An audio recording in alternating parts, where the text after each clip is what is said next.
Hi hello నమస్తే. ఈ వీడియోలో ఒక national news, the Guardian, international news, not national news.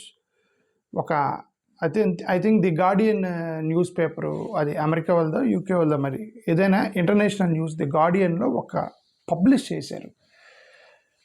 Narendra Modi గారికి అసలు వచ్చిన పెద్ద సమస్య ఏంది కాక్రోచ్ జనతా పార్టీ మీద అని చెప్పి ఒక ఆర్టికల్ రాశారు.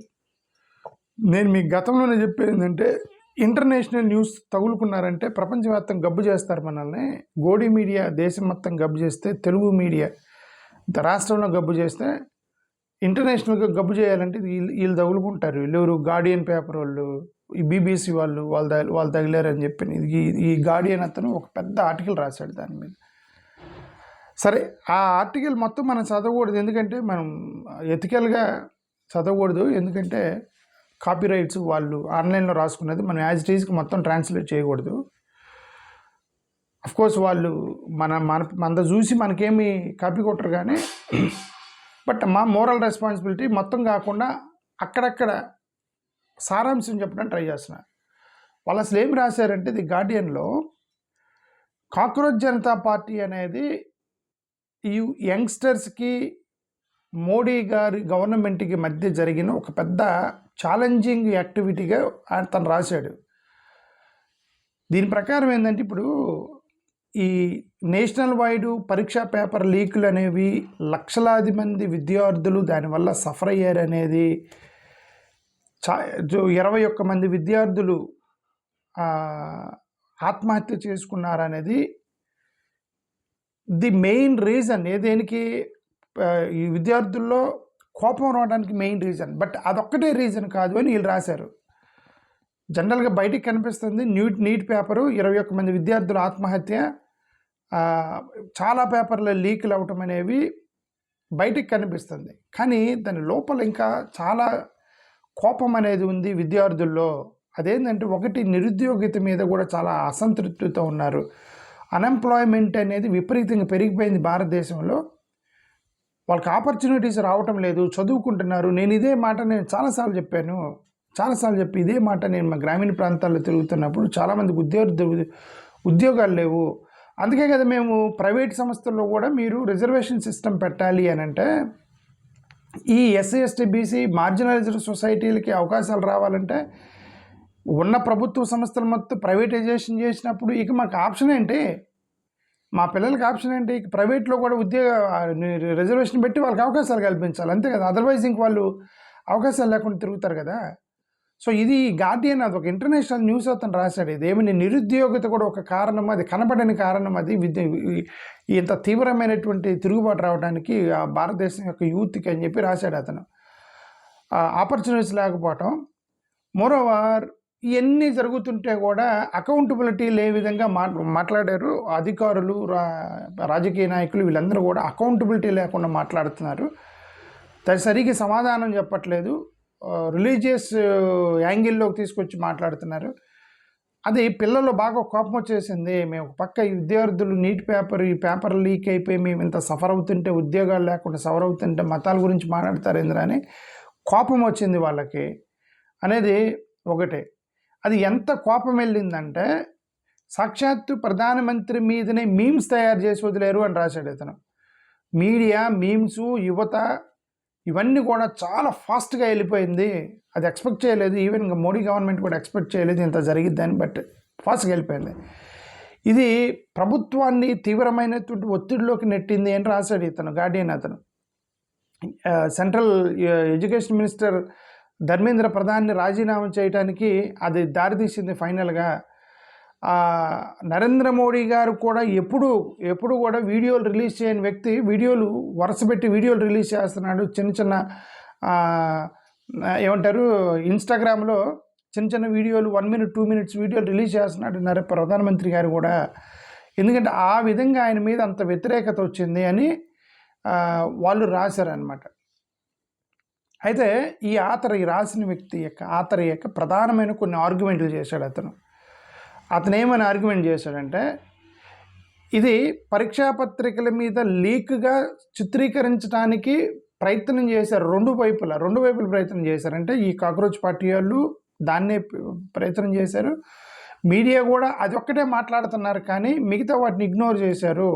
కానీ there is a deeper dissatisfaction on the యూత్లో ఎక్కడో తెలియని అసంతృప్తి ఉంది, ఎక్కడో బాధ ఉంది యూత్లో, అది దారి తీసిందని చెప్పి ఇతను రాశాడు. ఇది మోడీ గారి ప్రభుత్వానికి అతి పెద్ద రాజకీయ వార్నింగ్ లాంటిది. ఇది నార్మల్ కాదు, వార్నింగ్ లాంటిది. తీసుకోకపోతే భవిష్యత్తులో government will fall in trouble అన్నట్టుగా the Guardian the article was written. Okay, social media వల్ల ప్రభుత్వ పతనం, ప్రభుత్వ కథనం, నేరేటివ్ అనేది వీళ్ళు ఏం చేశారంటే గవర్నమెంట్ ఇది రాశాడు. గార్డియన్ అతను ఏం రాశాడంటే గవర్నమెంట్ ఎప్పటికప్పుడు కంట్రోల్ చేస్తూ వచ్చింది. ప్రభుత్వానికి వ్యతిరేకంగా రాసేటువంటి కథనాలు, ప్రభుత్వానికి వ్యతిరేకంగా చేసేటువంటి ఈ సోషల్ మీడియా వాటిని ఎప్పటికప్పుడు కంట్రోల్ చేసుకుంటూ వచ్చారు. కానీ యూత్ని కంట్రోల్ చేయలేకపోయారు. ఎందుకంటే యూత్ అట్లాంటివి పట్టించుకోరు. వాళ్ళ కోపం వచ్చిందంటే ఇమ్మీడియట్గా రియాక్ట్ అవుతారు, అంతా టీనేజ్లో ఉంటారు. సో అది ఒక పెద్ద కారణమైంది. గవర్నమెంట్ ఫెయిల్ టు కంట్రోల్ పొలిటీషియన్స్ని, సోషల్ మీడియా యాక్టివిస్ట్ని, యూట్యూబర్ని, జర్నలిస్ట్ని కంట్రోల్ చేయగలిగారు, బట్ యూత్ని కంట్రోల్ చేయలేకపోయింది ప్రభుత్వం అని ఇతను రాశాడు. ప్రధాన మీడియా ఇప్పటివరకు కూడా నేషనల్ మీడియా ఏదైతే వాళ్ళు నేరేషన్స్ ఇస్తారు కదా, గోడి మీడియా నేరేషన్ ఏదైతే ఉందో ఆ నేరేషన్ మీద వెళ్ళింది ఇది రాష్ట్రం ఇంతవరకు. కానీ ఆ నేషనల్ మీడియాని యువత చూడరు. వాళ్ళు ఏం చెప్తున్నారు, పెద్ద పెద్ద న్యూస్ ఛానల్లో ఏం చెప్తున్నారు, India today, times of India అట్లాంటి వాటి న్యూస్ ఛానల్లో, హిందూ, రిపబ్లిక్ టీవీలో అనేది యూత్ వాళ్ళు ఫాలో అవ్వరు. వాళ్ళు ఓన్లీ ఇన్స్టాగ్రామ్ ఇవన్నీ ఫాలో అవుతూ ఉంటారు చిన్న చిన్న మీమ్స్ కోసం. అందుకని వాళ్ళ మీద ఎఫెక్ట్ పడలే. మెయిన్ మీడియా యొక్క ఇంపాక్ట్ అనేది వీళ్ళ మీద పడలేదు. అందుకని వాళ్ళు తిరగబడ్డారు, వాళ్ళు అప్పటికప్పుడుగా రియాక్ట్ అయ్యి తిరగబడ్డారని ఇతను రాశాడు. ఓకే, ప్రతిపక్ష పార్టీలకి డెఫినెట్గా this is going to be A boosting for opposition political parties అని చెప్తున్నారు. ఓకే, సో అప్కమింగ్ ఎలక్షన్స్లో బీజేపీకి ప్రతికూల ప్రభావం డెఫినెట్గా this will be a problem for BJP government in the coming days అని ఇతను రాయటం.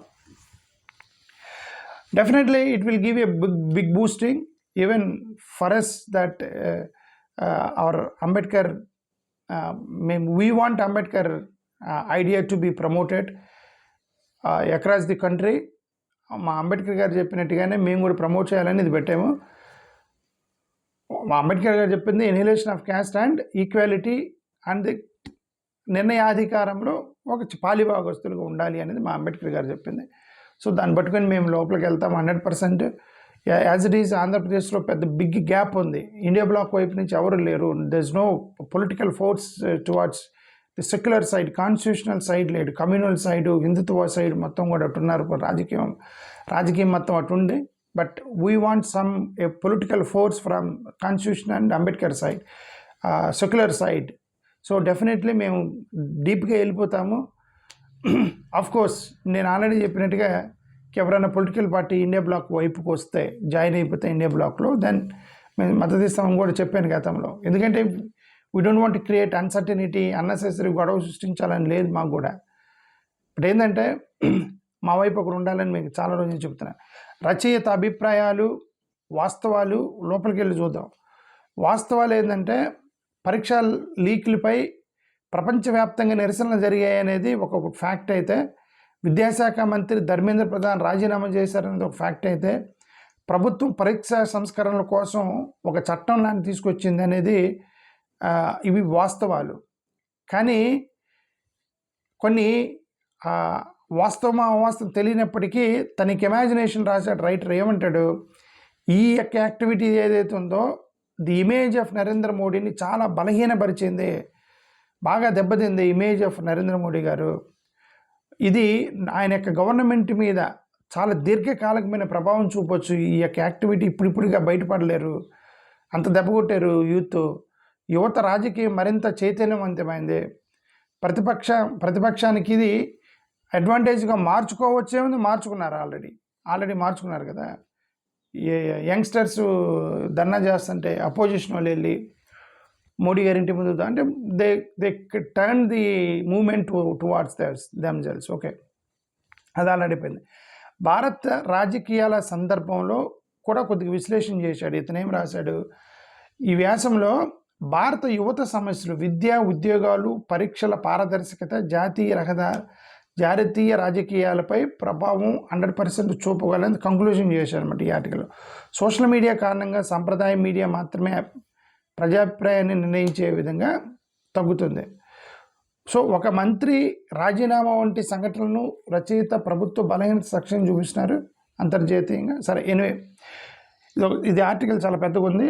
అఫ్కోర్స్ అది ఇంగ్లీష్లో ఉంది. దాన్ని నేను వేరే యాప్లోకి వెళ్ళి దాన్ని తెలుగులో ట్రాన్స్లేట్ చేసి అది కూడా సమ్మరీ చేసి మాట్లాడాల్సి వచ్చింది. ఎందుకంటే వేరే న్యూస్ పేపర్ ఆర్టికల్స్ మనం ఎక్కువగా on moral grounds we are not suppose to tell everything, you have to go and read their paper.